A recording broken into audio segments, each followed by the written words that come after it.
Una de las cosas que la pandemia permite ver es, digamos, la fragilidad del modelo extractivista, la fragilidad de un modelo centrado en exportaciones y, digamos, el valor que tiene la producción local, sobre todo la producción de alimentos. Entonces, en ese sentido, digamos, en la ciudad de Popayán, que es donde yo habito normalmente, es una ciudad que si no tiene provisión de alimentos de la región, pues, digamos, se queda, digamos, se muere, digámoslo así. Entonces, para garantizar que ese alimento llegue, pues obviamente necesitamos que haya producción, que haya mercadeo de esa producción agrícola, pero en algunas ocasiones es difícil que los campesinos puedan moverse libremente. Además, el discurso del confinamiento no se matiza, ¿no? Es un discurso totalmente urbanocéntrico que piensa que la movilidad es un asunto de estar por las calles, donde hay muchas casas, muchas personas confinadas en un transporte tipo Transmilenio, cuando en realidad en lugares como la ruralidad caucana, pues digamos, el campesino se desplaza con muy poco contacto con otros campesinos y cuando están trabajando, pues obviamente no pueden tener una cercanía mayor porque sus actividades de trabajo en muchos casos no se lo permiten.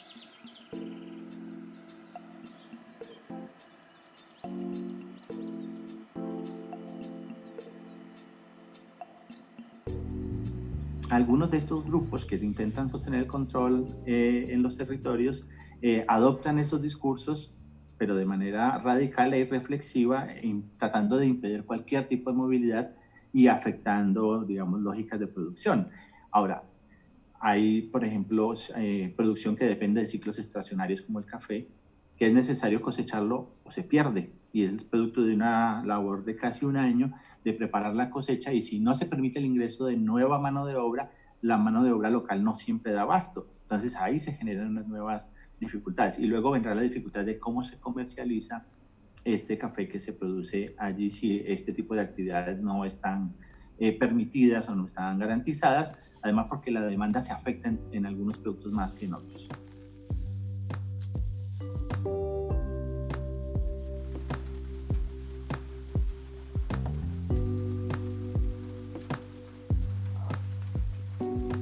En algunos lugares la coca o la marihuana operan casi como monocultivos, operan con lógica de monocultivo, es decir, un cultivo extensivo que reduce la diversidad de la oferta productiva a nivel local y eso genera un problema muy serio.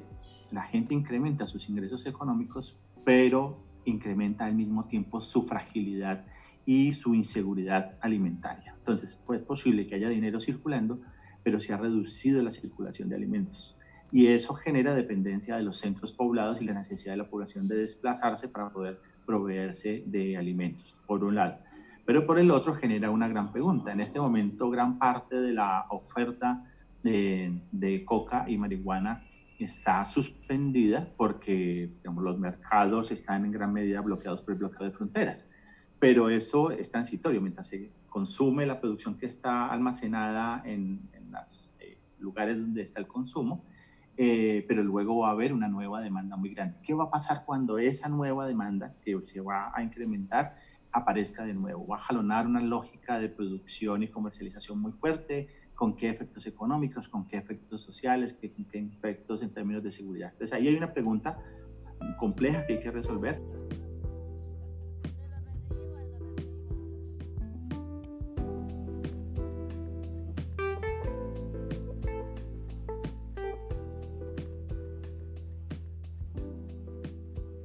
Sabemos que hay digamos, una producción artesanal de oro y esa producción artesanal de oro ha venido siendo manejada por pequeños productores a lo largo de la historia, pero también sabemos que hay una producción ilegal de oro ligada a retroexcavadoras y uso de maquinarias y, digamos, a mediana escala y sabemos que hay un interés de las grandes multinacionales que tienen una titulación y una solicitud de titulación muy grandes en el Cauca. ¿Qué va a pasar cuando esta economía global desesperada por la inestabilidad financiera empieza a demandar oro que se produce acá? Vamos a volver a un nuevo ciclo extractivo generado por esas demandas y ahí hay otra pregunta, impacto va a tener esto para los pequeños productores? ¿Qué se va a generar en términos de extracción de mediana escala con maquinaria amarilla y qué va a pasar con los títulos de las grandes multinacionales.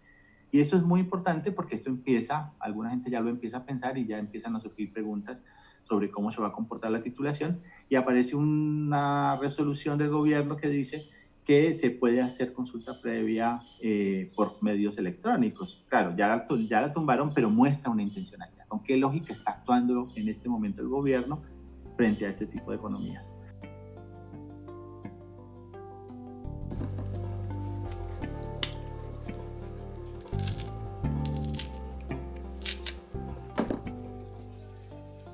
Lo que a veces no permite ver el amarillismo informático y digamos, el capitalcentrismo, digamos, esta mirada cachaca del país, es que hay una gran creatividad de la gente que no siempre depende, digamos, de las condiciones que se generan en la ciudad o en una ciudad como Bogotá. Por ejemplo, aquí, te pongo un caso, en Tierra Adentro hay un problema que tiene que ver con la ausencia de alcohol suficiente para la descontaminación y el lavado de las manos.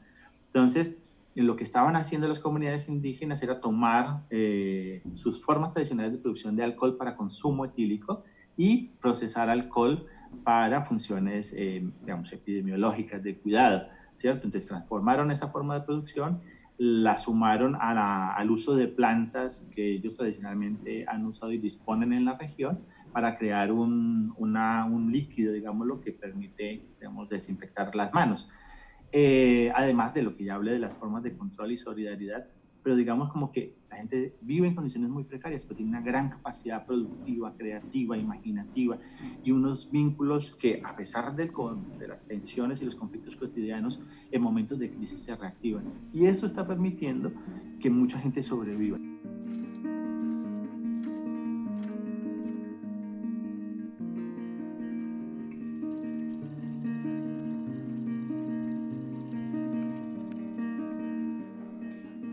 Todavía nos falta mucha información. Estamos empezando también a tejer redes en términos de comunicación, a abrir espacios de discusión. En la universidad se han abierto algunos conversatorios, pero sabemos que otros centros de pensamiento lo han hecho. Capaz está haciendo este ejercicio y digamos, todo esto contribuye a ir proponiendo nuevas miradas, pero digamos que un llamado ahí importante es que estas miradas también tienen que tener un componente etnográfico que consulte con esa diversidad y no se centren solo en el discurso oficial que nos viene desde el centro urbano y desde el centro estatal que no consulta con esa gran diversidad de circunstancias en las que está el resto del país.